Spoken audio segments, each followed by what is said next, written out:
Hay hombres y mujeres que corren hacia el fuego cuando todos los demás huyen, que entran en edificios a punto de colapsar, que rescatan vidas al borde del abismo, que enfrentan el calor extremo y el humo tóxico sin pensarlo dos veces. Son bomberos, héroes de carne y hueso, pero a veces, en medio del fuego y las cenizas, encuentran algo más. Algo que no puede explicarse con la lógica. Algo que los persigue mucho después de que las llamas se hayan apagado. Hoy te voy a contar 4 relatos sobrenaturales de bomberos que vieron lo imposible entre el humo. Y después de escucharlos, tal vez entiendas por qué algunos de ellos ya no pueden dormir con las luces apagadas. Roberto llevaba 12 años como bombero en la Ciudad de México. Había visto de todo. Incendios que consumían edificios enteros en minutos, personas atrapadas entre los escombros, cuerpos carbonizados que ya no parecían humanos. Había aprendido a separar las emociones del trabajo, a hacer lo que tenía que hacer sin pensar demasiado. Pero aquella noche de marzo, algo quebró esa barrera que había construido durante más de una década. La llamada llegó a las 11:40 de la noche. Incendio en un edificio residencial de 6 pisos en la colonia Roma. Cuando llegaron, las llamas ya habían devorado los primeros 2 pisos. El fuego se extendía rápidamente, alimentado por materiales viejos y estructuras de madera. La gente salía corriendo del edificio, tosiendo, llorando, gritando nombres de familiares que aún no habían salido. Roberto y su equipo entraron sin dudar. El humo era denso, negro, sofocante. Apenas podían ver a 1 metro de distancia. Avanzaban guiándose por las paredes, por el instinto, por años de experiencia. Revisaron el primer piso, vacío. Segundo piso, nadie. Tercero, una mujer anciana atrapada en su apartamento. La sacaron, continuaron subiendo. En el 4.º piso, el calor era insoportable. Las llamas habían alcanzado el pasillo y las paredes ardían con un rugido ensordecedor. Roberto escuchó la voz de su capitán por el radio ordenándoles que evacuaran. La estructura no aguantaría mucho más. Pero entonces, a través del humo y el fuego, Roberto vio algo. Un niño pequeño, de no más de 6 o 7 años, parado al final del pasillo. Estaba completamente quieto, con las manos a los costados, mirando directamente hacia él. No tosía, no se movía, no parecía asustado, solo estaba ahí, en medio del infierno, observando. Roberto sintió que el corazón se le aceleraba. Sin pensarlo, corrió hacia el niño. Las llamas lamían las paredes a ambos lados del pasillo. El techo crujía amenazando con colapsar en cualquier momento. Pero no podía dejar a ese niño ahí, no podía. Cuando llegó hasta donde estaba el niño, extendió los brazos para cargarlo, pero sus manos atravesaron el aire. No había nada. El niño había desaparecido. Roberto giró confundido buscándolo con la mirada, y entonces lo vio de nuevo. El niño estaba ahora frente a una de las puertas del pasillo. La puerta del apartamento 4C. Señalaba la puerta con el dedo. Y por primera vez, Roberto notó algo terrible. El niño no tenía ojos, solo cuencas vacías y oscuras que parecían absorber la luz del fuego.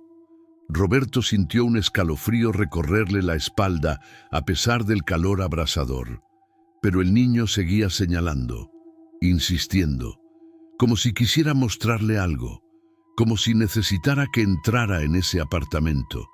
Contra todo protocolo, contra toda lógica, Roberto pateó la puerta. La madera cedió fácilmente. Entró al apartamento y lo que vio lo dejó sin aliento. En la sala, acurrucada detrás de un sofá, había una niña real, de carne y hueso, de unos 5 años, inconsciente pero respirando. Roberto la cargó y salió corriendo del apartamento. El niño fantasma ya no estaba, había desaparecido, Pero Roberto no tenía tiempo para pensar en eso. Bajó las escaleras con la niña en brazos, esquivando escombros que caían, saltando sobre secciones del suelo que se hundían bajo su peso. Salió del edificio justo cuando parte del cuarto piso colapsaba detrás de él. Los paramédicos atendieron a la niña de inmediato. Estaba viva, iba a sobrevivir. Cuando finalmente despertó horas más tarde en el hospital, Roberto fue a visitarla. Necesitaba saber, necesitaba entender qué había pasado ahí arriba.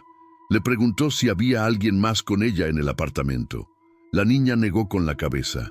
Estaba sola. Sus padres habían salido y no habían regresado a tiempo. Entonces Roberto le describió al niño que había visto, el niño sin ojos, el niño que señalaba la puerta. La expresión de la niña cambió, palideció.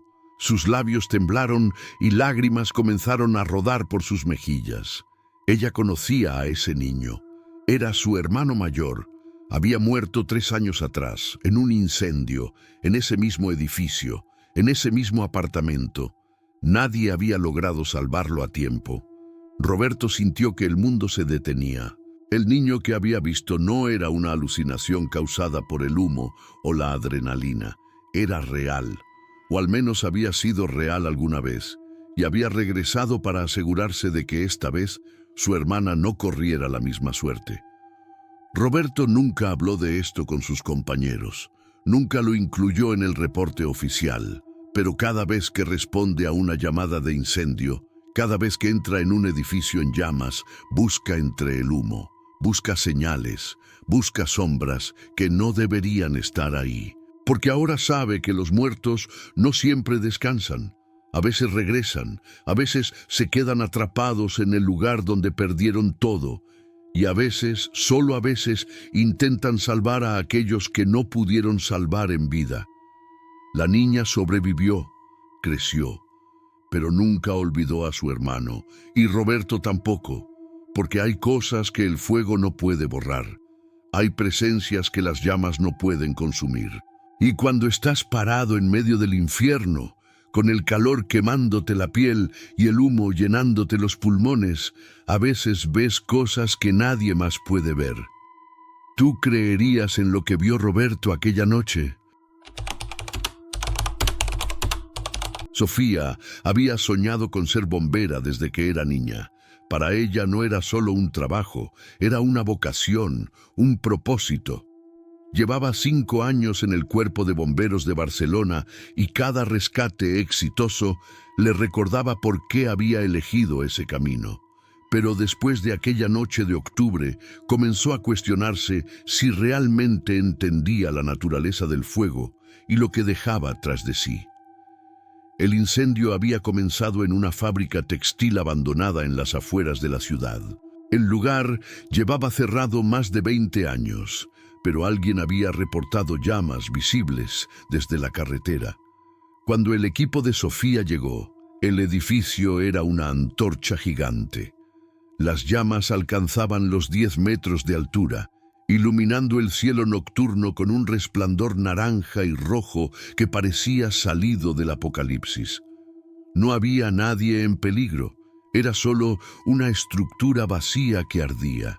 El protocolo era simple: contener el fuego, evitar que se propagara a las áreas forestales cercanas y dejar que el edificio se consumiera. No valía la pena arriesgar vidas por una ruina abandonada. Sofía y su equipo trabajaron durante horas. El calor era brutal incluso a 30 metros de distancia. El sudor empapaba sus uniformes bajo el equipo de protección. Los músculos ardían de cansancio. Pero poco a poco lograron controlar el fuego. Para las 4 de la madrugada solo quedaban brasas y estructuras humeantes. El capitán les dio permiso para hacer una pausa.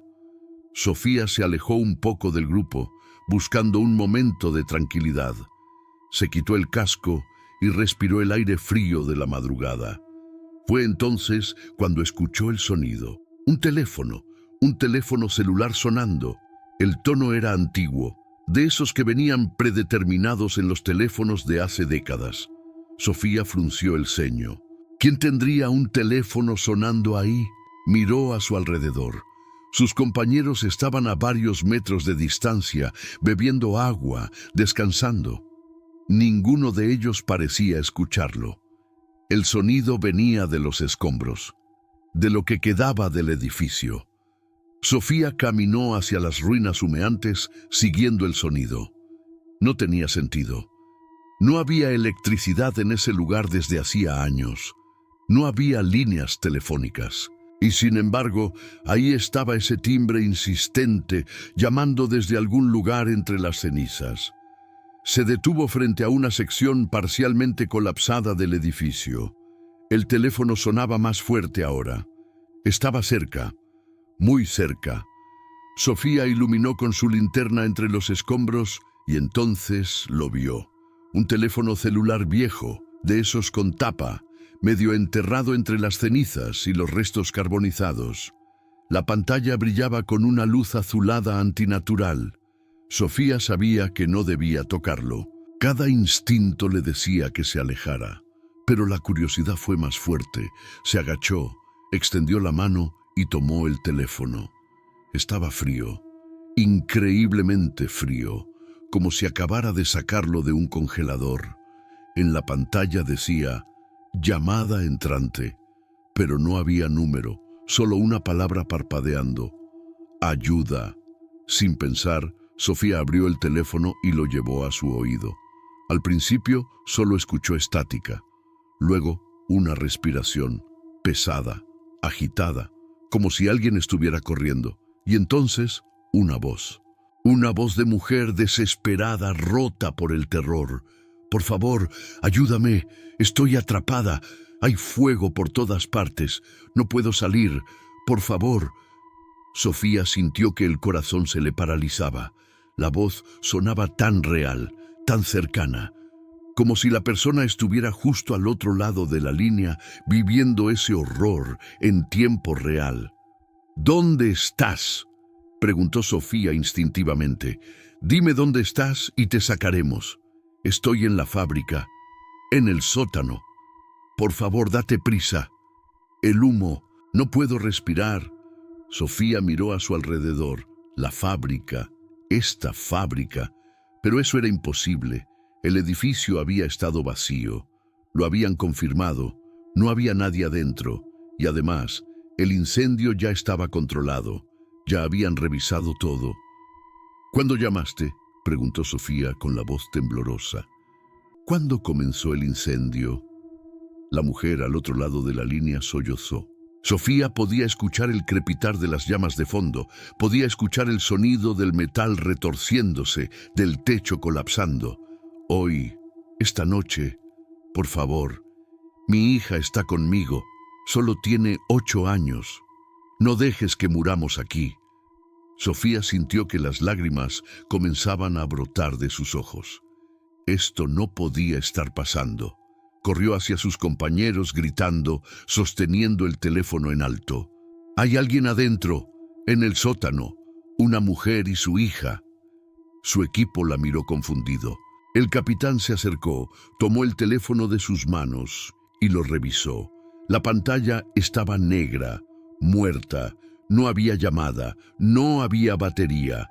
El teléfono estaba completamente destruido, con la carcasa derretida y los circuitos expuestos y carbonizados. «Sofía, este teléfono no funciona», dijo el capitán con voz calmada. «Ha estado muerto durante años, pero yo hablé con ella. Hay alguien ahí abajo». El capitán le puso una mano en el hombro. «Sofía, ya revisamos todo el edificio antes de comenzar. No había nadie y no hay sótano. Esta fábrica nunca tuvo sótano». Sofía negó con la cabeza. No podía aceptarlo. Había escuchado esa voz. Había sentido la desesperación, el terror, la súplica. Era real. Tenía que ser real. Contra las órdenes del capitán, Sofía regresó a los escombros. Buscó una entrada, una abertura, cualquier cosa que indicara que había un nivel subterráneo. Y entonces, entre las cenizas, encontró algo. Una placa de metal oxidada, medio enterrada, la limpió con las manos. Era una placa conmemorativa, y en ella estaba grabado: en memoria de Carmen Ruiz y su hija Elena, quienes perdieron la vida en el incendio del 14 de octubre de 1998. Que sus almas descansen en paz. Sofía sintió que el mundo se desmoronaba a su alrededor. 1998, 25 años atrás. Exactamente 25 años atrás. Hasta el mismo día, hasta la misma fecha. El incendio de esa noche había ocurrido exactamente 25 años después del incendio que mató a Carmen y Elena. Sofía leyó más sobre el caso en los archivos del departamento. En 1998, la fábrica todavía funcionaba. Carmen era una trabajadora que se había quedado tarde terminando un pedido. Su hija Elena la acompañaba porque no tenía con quién dejarla. El incendio comenzó en el área de almacenamiento y se extendió rápidamente. Carmen llamó al número de emergencias desde su celular, suplicando ayuda. Pero para cuando los bomberos llegaron, ya era demasiado tarde. Las encontraron en lo que quedaba del sótano, que después fue sellado y olvidado. Sofía nunca volvió a ser la misma después de esa noche. Terminó su turno, entregó su renuncia 2 semanas después y nunca más pisó una estación de bomberos. Porque ahora sabía algo que no todos saben: que las tragedias dejan ecos, que el terror más profundo se graba en los lugares, que algunas llamadas de auxilio nunca dejan de sonar, incluso décadas después de que ya no hay nada que hacer. Y a veces, en las noches de octubre, Sofía todavía escucha un teléfono sonando en la distancia y sabe que en algún lugar Carmen y Elena siguen atrapadas en su peor momento, reviviendo una y otra vez el horror de una muerte que nunca las dejó ir. ¿Responderías esa llamada si la escucharas? Diego nunca creyó en fantasmas. En sus 8 años como bombero en Bogotá, había visto suficiente tragedia real como para no necesitar inventar horrores imaginarios. Los muertos estaban muertos, no regresaban, no perseguían a nadie, simplemente dejaban de existir. O al menos eso pensaba hasta aquella madrugada de julio que cambió todo lo que creía saber sobre la vida y la muerte. El incendio era en un edificio de apartamentos de clase media en el barrio Chapinero. 3 pisos, estructura antigua, materiales inflamables. Cuando llegaron, las llamas ya habían consumido el 2.º piso completo y amenazaban con extenderse al 3.º. Los residentes evacuaban en pánico, algunos en pijama, otros descalzos, muchos llorando. Diego y su equipo se dividieron.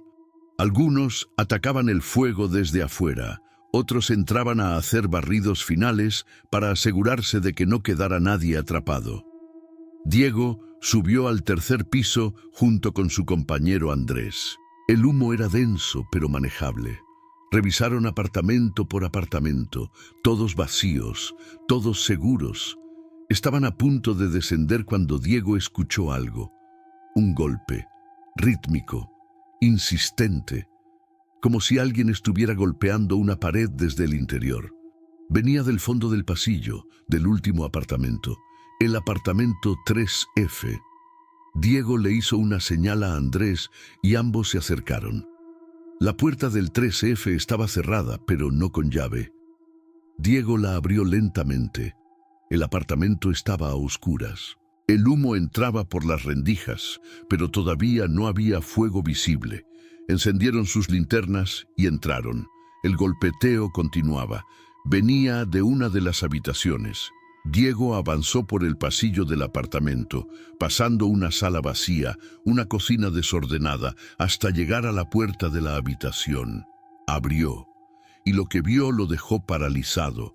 Un hombre, de pie en medio de la habitación, completamente inmóvil, su espalda hacia Diego. Vestía lo que parecía ser un pijama viejo. No se movía, no reaccionaba a su presencia.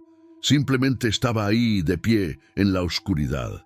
«Señor», gritó Diego. «Tiene que salir ahora. El edificio está en llamas». El hombre no respondió, no se giró, no dio señales de haberlo escuchado. Diego se acercó y puso su mano en el hombro del hombre, y en ese instante todo cambió. El hombre se giró, y Diego vio su rostro, o lo que quedaba de él. La piel estaba carbonizada, negra, agrietada como madera quemada.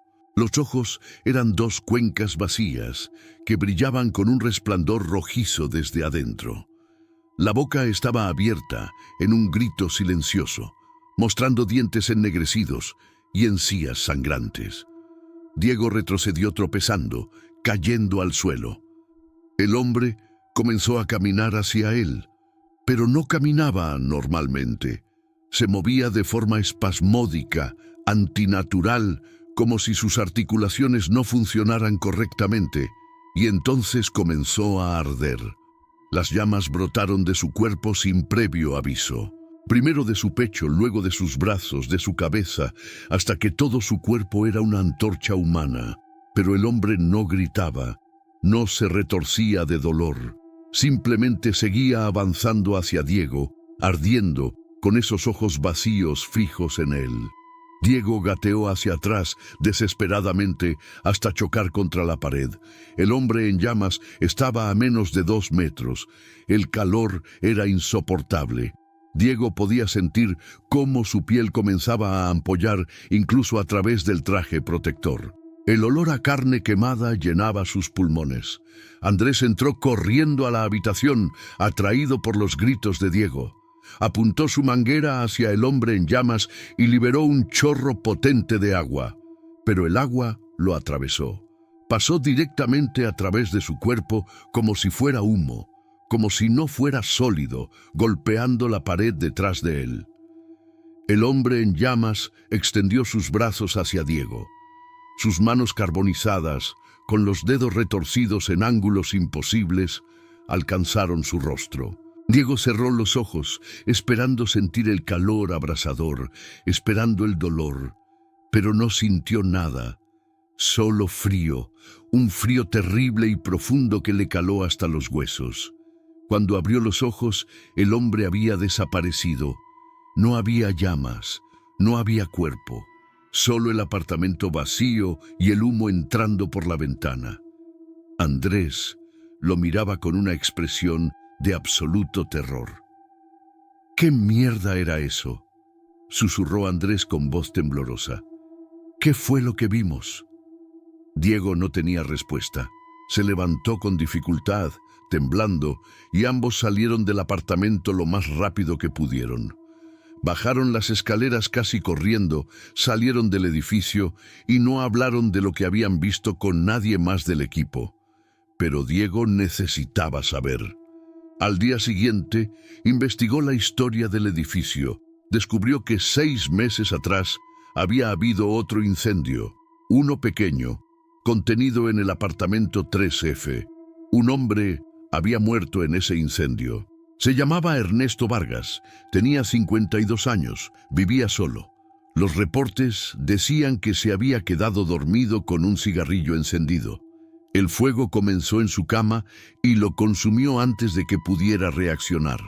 Lo peor de todo era que los vecinos reportaron haberlo escuchado gritar durante varios minutos mientras ardía. Pero nadie pudo entrar a ayudarlo. La puerta estaba trabada desde adentro. Para cuando los bomberos llegaron y derribaron la puerta, Ernesto ya estaba muerto, carbonizado, irreconocible.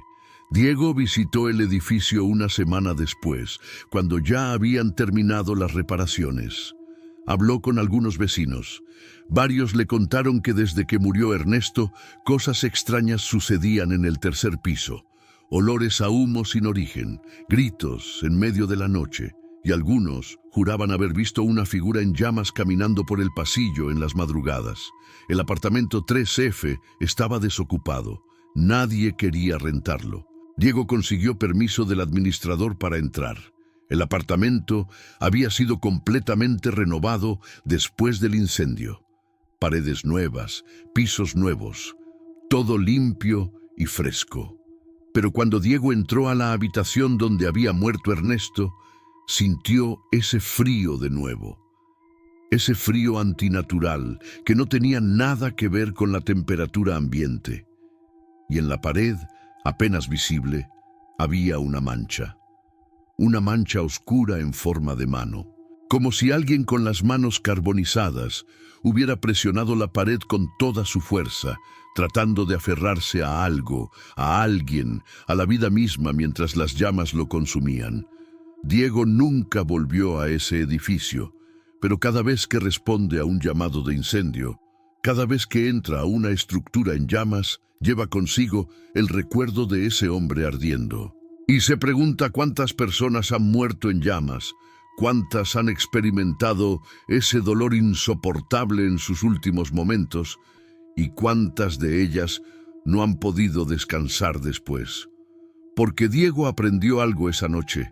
Aprendió que la muerte por fuego es diferente, que deja algo atrás, que el sufrimiento extremo graba una huella en la realidad que no se borra fácilmente, y que algunos muertos no solo están muertos, algunos siguen ardiendo para siempre. Había una regla no escrita en la estación de bomberos número 7 de Lima, una regla que todos los veteranos conocían, pero que nunca se le explicaba directamente a los nuevos. La regla era simple: nunca, bajo ninguna circunstancia, bajar al sótano después de la medianoche. Y si escuchabas la campana sonar 3 veces seguidas sin que hubiera llamada de emergencia, debías ignorarla. Simplemente actuar como si no la hubieras escuchado. Cuando Marcos llegó como bombero novato a la estación 7, nadie le había contado sobre esta regla. Y esa fue su maldición. La estación era vieja. Construida en 1952, había sobrevivido terremotos, inundaciones y décadas de servicio continuo. Sus paredes estaban manchadas de humo y hollín acumulado durante generaciones. El suelo de concreto tenía grietas profundas que nadie se había molestado en reparar. Y en el centro de la estación, colgando del techo del garaje, había una campana de bronce antigua que alguna vez se usaba para alertar a los bomberos antes de que existieran las alarmas electrónicas. Marcos había escuchado historias sobre la estación, rumores de que estaba embrujada, de que cosas extrañas pasaban ahí. Pero él era pragmático. No creía en esas tonterías. Los edificios viejos hacían ruidos extraños. La gente veía cosas cuando estaba cansada o estresada. Nada más. Su primera noche de guardia fue tranquila, demasiado tranquila. No hubo llamadas. Los otros bomberos se fueron a dormir temprano. Marcos se quedó despierto en la sala común, leyendo, tomando café, adaptándose a su nuevo ambiente. El reloj marcaba las 2:15 de la madrugada cuando escuchó el primer sonido. Dong. El sonido de la campana de bronce resonó en todo el garaje. Profundo, grave, vibrante. Marcos levantó la vista. Esperó la alarma. Esperó que las luces se encendieran, que los otros bomberos salieran corriendo de sus literas. Pero nada pasó. Todo permaneció en silencio. Marcos se levantó y caminó hacia el garaje. La campana colgaba inmóvil. No había corriente de aire. No había razón para que hubiera sonado. Tal vez había sido su imaginación. Tal vez el cansancio estaba jugándole una mala pasada. Dong. El segundo toque fue más fuerte, más claro, imposible de ignorar. Marcos se paró directamente debajo de la campana, observándola. No se movía. Estaba completamente quieta, pero había sonado. Él lo había escuchado con claridad. Dong. El tercer toque hizo que la campana vibrara visiblemente. El sonido retumbó en el pecho de Marcos como un latido gigante. Y entonces algo más pasó. Las luces del garaje comenzaron a parpadear. 1, 2, 3 veces. Y se apagaron por completo, dejando todo en penumbra. Marcos sacó su linterna. El haz de luz iluminó el garaje vacío, los camiones de bomberos estacionados, las herramientas colgadas en las paredes. Todo parecía normal. Pero entonces notó algo que no había visto antes. Al fondo del garaje, detrás de uno de los camiones, había una puerta de metal, pequeña, vieja, con pintura descascarada, y estaba entreabierta. Marcos sabía que esa puerta llevaba al sótano.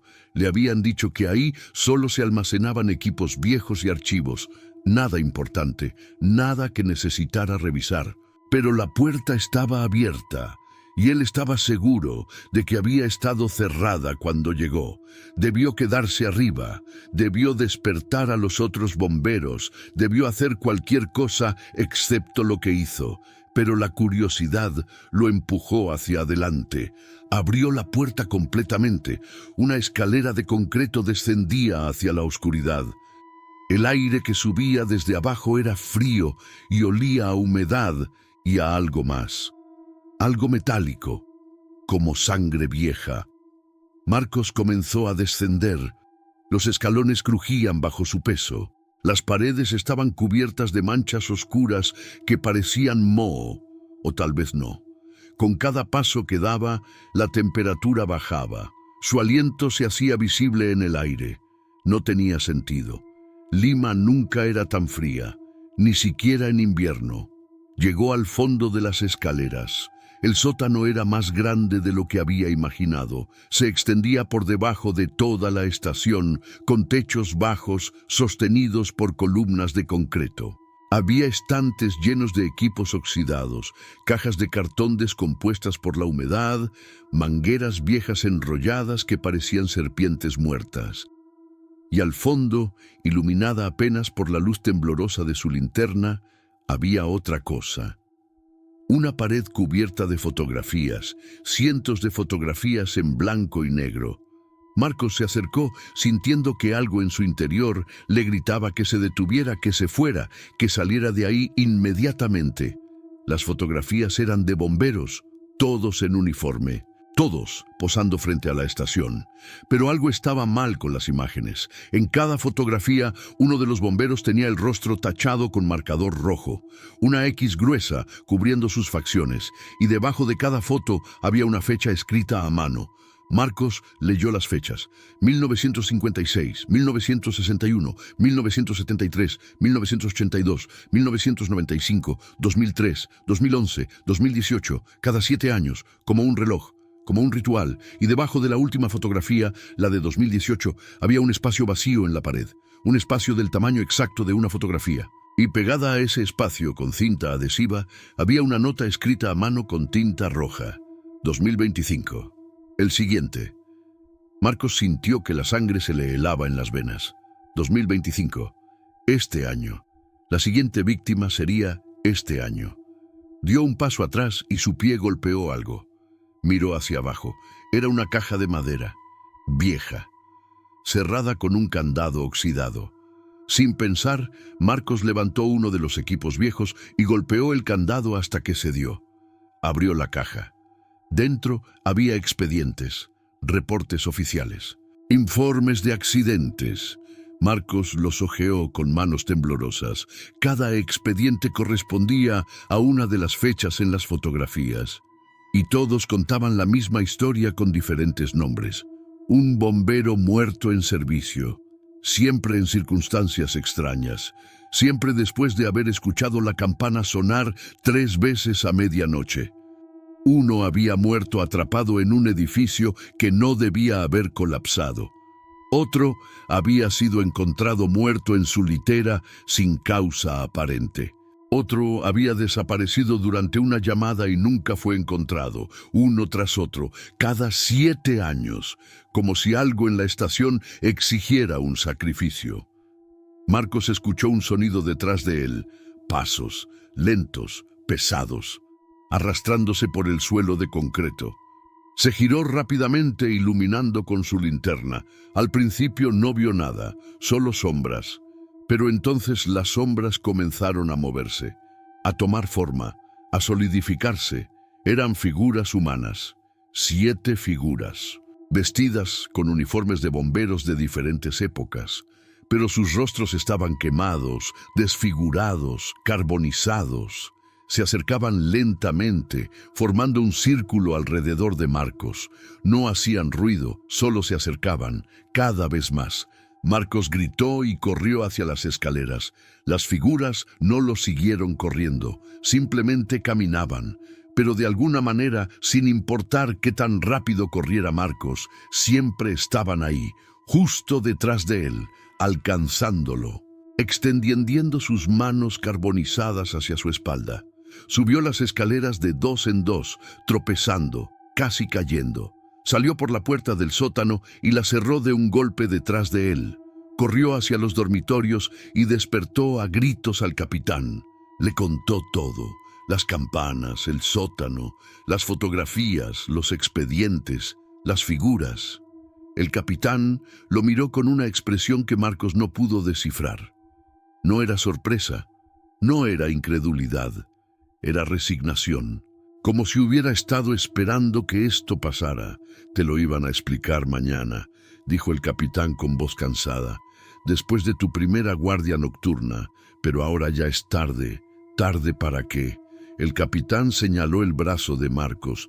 Había una marca ahí, una marca que no había estado antes, una X roja, como tatuada en su piel, justo encima de su muñeca. La marca de los condenados. Marcos dejó la estación esa misma noche. Renunció, se mudó a otra ciudad, cambió de profesión, pero la marca nunca desapareció. Y cada noche, exactamente a las 2:15 de la madrugada, escucha una campana sonar en la distancia. 3 veces, como un recordatorio, como una cuenta regresiva, porque algunos lugares están construidos sobre tragedias antiguas. Algunos edificios no solo albergan a los vivos, sino también a los muertos que nunca se fueron, y a veces esos muertos necesitan compañía. A veces exigen que alguien más se una a ellos en su vigilia eterna. La pregunta no es si Marcos logrará escapar de su destino. La pregunta es cuánto tiempo le queda antes de que la estación lo llame de regreso. 4 bomberos, 4 encuentros con lo imposible. Roberto vio al niño sin ojos que salvó a su hermana desde el más allá. Sofía contestó una llamada que llevaba 25 años sonando en las cenizas. Diego enfrentó al hombre que nunca dejó de arder. Y Marcos descubrió que algunas estaciones de bomberos cobran un precio en sangre cada 7 años. Ellos son héroes. Corren hacia el peligro cuando todos huyen. Salvan vidas sin pensar en las suyas. Pero lo que nadie te cuenta es lo que encuentran en medio del fuego y el humo. Las sombras que no deberían estar ahí. Las voces que llaman desde el vacío. Los muertos que se niegan a descansar y que esperan en las ruinas, en las cenizas, en los lugares donde el fuego dejó su marca imborrable. La próxima vez que veas un camión de bomberos pasar con las sirenas encendidas, piensa en lo que van a enfrentar. No solo el fuego, no solo el peligro físico, sino también aquello que habita en los lugares donde la muerte y el terror dejaron cicatrices que nunca sanan. Y tal vez, solo tal vez, entiendas por qué algunos de ellos tienen esa mirada distante, como si hubieran visto algo que ningún ser humano debería ver. ¿Sentiste el escalofrío recorriendo tu espalda? ¿Te quedaste pensando en qué harías tú en su lugar? Entonces este video era para ti. Suscríbete a este canal si tienes el coraje de seguir adentrándote en estos relatos que desafían la lógica y rompen la frontera entre la vida y la muerte. La próxima semana tengo historias aún más perturbadoras esperándote. Dale like si alguna de estas historias te hizo dudar de lo que creías saber sobre la muerte. Comenta cuál de los 4 relatos te impactó más y por qué. Y comparte este video con alguien que necesite entender que hay cosas en este mundo que van más allá de toda explicación. Nos vemos en el próximo video si es que te atreves a regresar.